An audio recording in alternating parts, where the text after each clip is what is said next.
So Jay told you that one of our goals was to make a character that had a fighting game feel, someone that emphasized speed over toughness. So one of the questions we had was, how do those aesthetic goals translate into actual skills?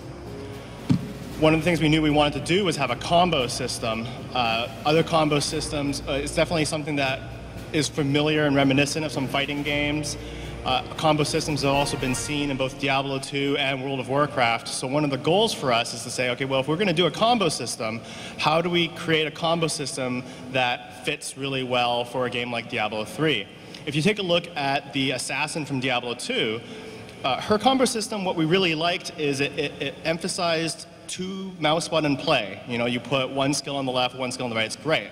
Unfortunately, one of the things we found is a lot of times you'd build up a bunch of combo energy or combo orbs, and then there'd be nothing around to kill. So it felt very anticlimactic in that respect. Or sometimes it'd be hard to manage exactly how the combo came out, or people weren't mixing and matching. In the World of Warcraft Rogue example, we liked that players combine different skills a lot to kind of sequence their combos in a lot of different ways, and we really liked that part. But it also, two issues was sometimes players in World of Warcraft have a lot more skills than fit on just a left and right mouse button and plus a hotbar.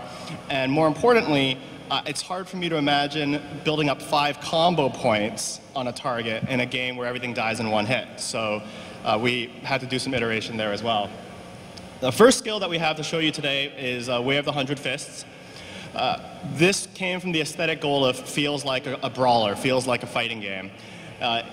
This skill, basically in the video that you're seeing, the player is actually hitting the same mouse button 3 times in a row. It's Way of the 100 Fists, but every time you use the skill, a different move comes out.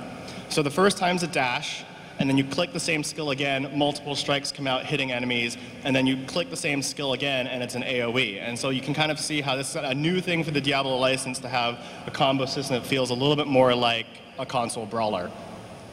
The next skill I want to show you today is called Crippling Wave. This came from the aesthetic goal of, speed over toughness. And so we didn't want to make the monk just harder, more health or more armor, but we knew that they needed to have some defenses. So instead we focused on debuffing the enemies. So here we have an attack that slows your enemies on the first hit, applies a damage debuff on them on the second hit, and then refreshes the duration on both on the third hit, as well as doing a little extra damage. And so here you can really kind of see how our aesthetic goals are translating into gameplay. The third skill we have comes from the fantasy that came around when we went around the team and said, what kind of a skill would you love to see on a monk? What came up over and over is this notion of, internal damage, organ damage, the exploding heart, those kind of things. And people really said, I want a skill that does that. So to balance out the third hit, we make the first and second hit are actually fairly average. It's 2 hits. In some ways, it could be seen as the cost of the skill. And then when you get to the third hit, you're hitting the mouse button for the third time, you place a dot bleed on the target. And if the target dies while that bleed is on them, they explode, dealing damage proportional to their maximum health to everybody near them. It's pretty cool. But now let's talk about the combo system. To combine these together, we decided that players would be able to use skills from any of the 3 stages and mix and match them. So that's how we can hopefully have room for both beginners to the game and veterans, where a beginner might just want to spam one skill over and over, and that's fine. Veterans can combine moves. Maybe they open up with the dash component of Way of 100 Fists, and then they click Crippling Wave. Well, you're already on stage 2, so you're going to get the attack debuff. And then on stage 3, you move to Exploding Palm. You're going to place the dot on them. So we've got a pretty good background now, where the monk comes from, what he's all about kit-wise. And we've got some information about how he's going to play, and we've looked at a few of his skills. But to really finish him off, we're gonna need some special effects. We're gonna need some graphics. So I want to first give you a walkthrough of how we came about developing this monk's style kit.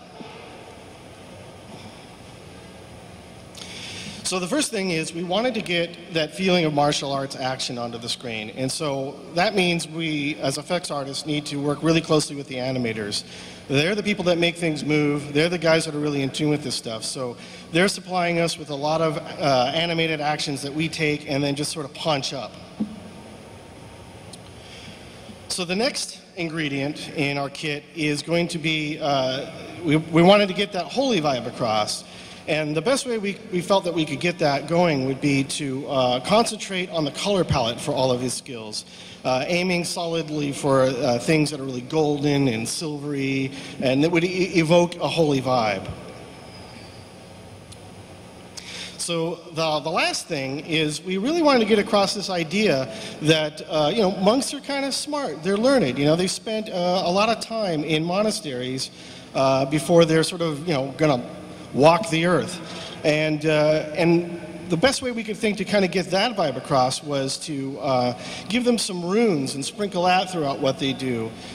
We feel that the monk would have an appreciation for art and form, and this would really exemplify that. So now what I'd like to do is show you how we take those basic ingredients and use them to build one of the monk's signature skills that we call seven-sided strike. Now, this skill idea has actually been around on the team for a very, very long time, before there was a monk. It was really a skill waiting for the right hero to come along and take it. But the general idea for how this skill works is that it's a lot like chain lightning from Diablo 2, with one difference, and that is you are the lightning.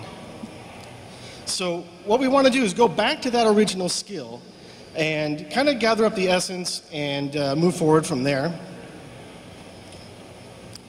So the way we did that is we started with just some nice stances and poses that we could get from the animators, and we just get some basic action on screen that we can iterate with.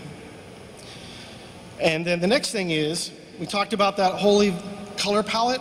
We're going to mix that in and punch up the way he looks and make him really bright and flashy. There was a time when we thought that this skill would be done in a shadowy kind of look, but when we really, that wasn't going to really support the idea of holiness. So we switched to this brighter, louder kind of take. So the next thing is, we had that stuff working, but the impacts really lacked something. You'd see the guy running into monsters, and he didn't really feel like much was going on. So we add some explosions, impact. Explosions make everything better. So the next thing is, we were like, well, we've got most of what we want, but you know, we talked about that 2D fighter feel. We thought, well, how can art kind of get that across on screen? You know, it's not just about the design of it, but so we thought, well, what if we get something that's kind of almost 2D and stick it in there and sort of marry that up with the impacts to really spell that out. And the last little thing that we threw in was the rune. So the point of the rune is to sort of pull it all together, get a little taste of that other vibe we were shooting for, but also to sort of frame an area on which the action takes place. So we haven't just been working on the monk. We've also been working on some upgrades to the other heroes, so sort of a makeover, if you will, to a number of skills. So I'm going to walk you through a number of those makeovers that we've worked on. So first up is Witch Doctor's Spider Totem, which we showed at last year's BlizzCon. And it was pretty cool, but the thing is, we felt that the look of it was just a little bit too noisy.